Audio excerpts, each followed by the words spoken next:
Ang Law of Attraction. Ano nga ba ito?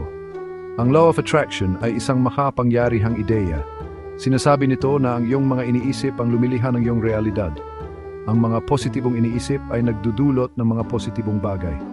Ang mga negatibong iniisip naman ay nagdudulot ng mga negatibong bagay. Ganun lang kasimple. Isipin mo ito na parang magnet. Ang iyong mga iniisip at nararamdaman ng mismong magnet. Kung ano ang iyong pinagtutuunan ng pansin, iyon ang iyong naaakit. Pero hindi ito magic. Ito ay tungkol sa pagayon ng iyong enerhiya sa gusto mo. Ibig sabihin, maniwala ka sa iyong sarili at sa iyong mga pangarap. Ito ay tungkol sa pagkilos at pananatiling positibo. Suriin natin ito. Alam mo yung minsan, paggising mo parang ang sungit-sungit mo. Alam mo kung ano? Malamang masungit din ang magiging araw mo. Naakit mo ang iyong inilalabas. Pero isipin mo naman yung mga pagkakataon na gumising kang masaya at may tiwala sa sarili. Hindi ba parang lahat ng bagay ay umaayon sa iyo? Yan ang Law of Attraction na gumagana. Ang iyong mga iniisip at nararamdaman ay nagpapadala ng mga senyales. At ang mundo ay tumutugon din dito. Hindi laging madaling kontrolin ang ating mga iniisip. Lahat tayo ay may mga agam-agam at takot. Pero sa pamamagitan ng pagsasanay, matututunan mong mag-focus sa mga positibong bagay at panoorin mong magbago ang iyong buhay para sa ikabubuti. Kunin natin si Sarah bilang halimbawa. Si Sarah ay isang dalagang sawang-sawa na sa mga hindi magandang date. Naisipan niyang gamitin ang Law of Attraction para mahanap ang kanyang makakasama habang buhay. Una, isinulat niya lahat ng mga katangian na gusto niya sa isang partner. Pagkatapos, inisip niya ang kanyang sarili na nasa isang masaya at mapagmahal na relasyon. Pero hindi lang siya naghintay. Sumali siya sa isang hiking group at nagsimulang dumalo sa mga sosyal na pagtitipon. At alam mo kung ano ang nangyari. May nakilala siya. Isang taong may lahat ng hinahanap niya. Ngayon si Sarah at ang kanyang partner ay masayang mag-asawa. Pagkakataon lang ba? Siguro.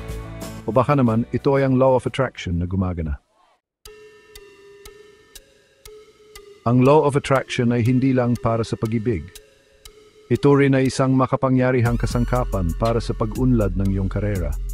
Makakatulong din ito sa iyo na makamit ang iyong mga layunin sa karera.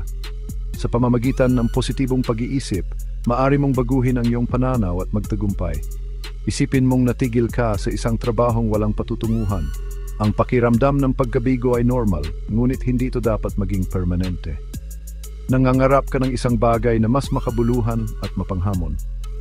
Ang mga pangarap na ito ay maaring maging realidad kung ikaw ay magpupursige. Ang unang hakbang ay maging malinaw sa kung ano ang gusto mo. Ano ang iyong mga layunin at paano mo ito makakamtan? Anong uri ng trabaho ang nakaka-excite sa iyo? Ano ang magbibigay sa iyo ng kasiyahan at katuparan? Ano ang iyong mga kasanayan at talento? Paano mo magagamit ang mga ito sa iyong susunod na hakbang? Isulat ang description ng iyong pangarap na trabaho. Maging detalyado at tiyak sa iyong mga layunin. Isipin ang iyong sarili na mahusay sa gawaing iyon. Ang visualization ay isang makapangyarihang kasangkapan upang makamit ang iyong mga pangarap. Maniwala na ikaw ay may kakayahan at karapat-dapat. Pagkatapos, kumilos. I-update ang iyong resume at ipakita ang iyong mga natatanging kakayahan. Makipag-network sa mga tao sa iyong larangan. Ang mga koneksyon ay maaring magbukas ng mga bagong oportunidad. Mag-apply sa mga trabahong naayon sa iyong pangitain. Huwag matakot na mag-apply sa mga posisyon na sa tingin mo ay mataas ang pamantayan. Huwag panghinaan ng loob sa mga pagsubok. Manatiling positibo at matiyaga. Ang bawat hakbang ay isang hakbang patungo sa iyong tagumpay. Ang tamang oportunidad ay darating. Magtiwala sa proseso at sa iyong kakayahan. Sa huli, ang iyong pagsisikap ay magbubunga. Seksyon 5, ang mga benepisyo ng optimismo sa kalusugan. Alam mo ba na ang iyong mga iniisip ay maaring makaapekto sa iyong kalusugan? Totoo ito.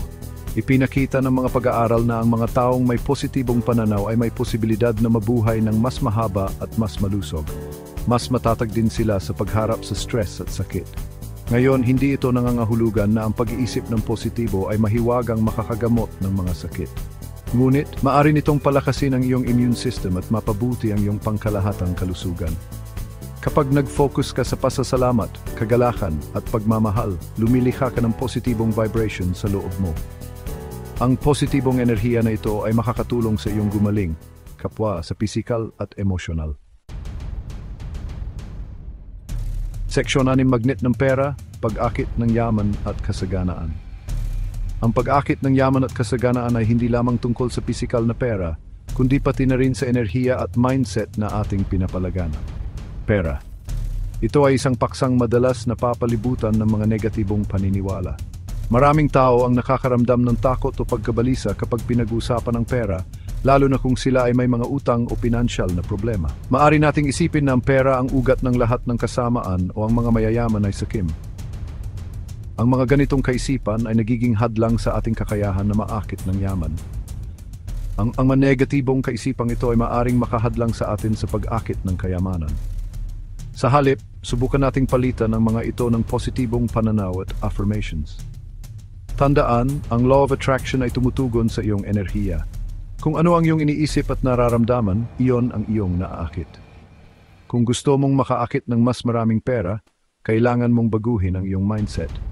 Magsimula sa pamamagitan ng pag-iisip ng positibo tungkol sa pera at sa iyong kakayahan na makaakit nito. Magsimula sa pamamagitan ng pagpapahalaga sa kayamanang mayroon ka na, kahit na ito ay bubong lang sa iyong ulo at pagkain sa mesa. Ang pagpapasalamat ay isang makapangyarihang kasangkapan sa pag-akit ng higit pang biyaya. Isipin ang iyong sarili na nabubuhay ng sagana. Mag-visualize ng mga bagay na nais mong makamit at maramdaman ang kasiyahan na dulot nito. Maniwala na ikaw ay karapat-dapat sa kasaganaan sa pananalapi. Ang pagtitiwala sa sarili at sa iyong kakayahan ay mahalaga sa pag-akit ng yaman. At higit sa lahat, kumilos. Ang mga positibong kaisipan at damdamin ay dapat sinasamahan ng mga konkretong hakbang upang makamit ang iyong mga layunin. Maghanap ng mga paraan para madagdagan ang iyong kita. Mag-invest ng matalino.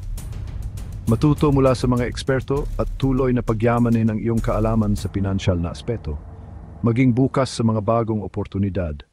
Ang mga pagkataon ay maring dumating sa iba't ibang anyo, kaya't maging handa at bukas sa mga ito. Seksyon 7, pagsasabuhay ng batas. Paano mo nga ba sisimulang gamitin ang law of attraction sa iyong buhay? Ang unang hakbang ay ang pag-unawa na ang iyong mga iniisip at damdamin ay may malaking epekto sa iyong realidad. Narito ang ilang practical na tips. Magsimula sa pasasalamat. Ang pasasalamat ay isang makapangyarihang kasangkapan na maaring magbago ng iyong pananaw at magdala ng positibong enerhiya sa iyong buhay. Araw-araw, isulat ang 3 bagay na iyong ipinagpapasalamat. Maaring ito ay maliliit na bagay tulad ng isang magandang araw o isang masarap na pagkain. Nakakatulong ito para mag-focus ka sa positibo. Kapag ikaw ay nagpapasalamat, mas nagiging bukas ka sa pagtanggap ng mas maraming biyaya. Isipin ang iyong mga layunin. Ang visualization ay isang mahalagang bahagi ng law of attraction. Gumawa ng vision board o gumugol ng ilang minuto bawat araw para isipin na nakamit mo na ang iyong mga pangarap. Gumamit ng affirmations. Ang mga affirmations ay mga positibong pahayag na tumutulong sa iyo na mag-focus sa iyong mga layunin. Ulit-ulitin ang mga positibong pahayag sa iyong sarili tulad ng, "Ako ay karapat-dapat sa pagmamahal. Ako ay nakaakit ng tagumpay." Kumilos. Ang mga affirmations ay nagbibigay ng lakas at kumpiyansa upang makamit ang iyong mga pangarap. Huwag ka lang maghintay na mangyari ang mga bagay. Ang pagkilos ay isang mahalagang bahagi ng proseso. Gumawa ng mga hakbang patungo sa iyong mga layunin, gaano man kaliit. Ang bawat maliit na hakbang ay nagdadala sa iyo ng mas malapit sa iyong mga pangarap. Tandaan, ang law of attraction ay isang paglalakbay, hindi isang destinasyon. Ang bawat hakbang na iyong ginagawa ay bahagi ng iyong pag-unlad. Kailangan ng oras at pagsisikap para maging bihasa. Huwag mawalan ng pag-asa, patuloy na magsikap at magtiwala sa proseso. Sa huli, maakamit mo rin ang iyong mga pangarap. Seksyon 8, mga kritiko at nagdududa. Alam ko ang iniisip mo. Parang mahirap paniwalaan ang lahat ng ito, di ba? At hindi lang ikaw ang nag-iisip niyan. Sinasabi ng mga kritiko na isa lamang itong pangarap. Pinagtatalunan nila na walang siyentipikong ebidensya na sumusuporta dito. At tama sila, wala na nga. Pero hindi rin may kakailang kapangyarihan ng isip ng tao. Ang ating mga iniisip at paniniwala ang humuhubog sa ating mga karanasan. Hindi ito pseudoscience, ito ay buhay. Kaya kahit hindi natin kontrolado ang lahat ng nangyayari sa atin, kontrolado natin kung paano tayo magre-react. Maari nating piliin na mag-focus sa positibo at maniwala sa ating sariling potensyal.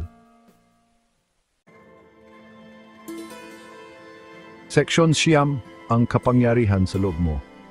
Ang Law of Attraction ay tungkol sa pagtanggap ng responsibilidad para sa iyong sariling buhay. Ito ay tungkol sa pagkilala na mayroon kang kapangyarihan na likhain ang realidad na gusto mo. Hindi ito laging madali, may mga hamon at pagsubok sa daan. Ngunit sa pamamagitan ng paggamit ng kapangyarihan ng iyong mga iniisip at paniniwala, maaari mong makamit ang anumang iyong pinapangarap. Kaya, ano pa ang hinihintay mo? It's video om nakit ng bod ting pipep ng opsyon.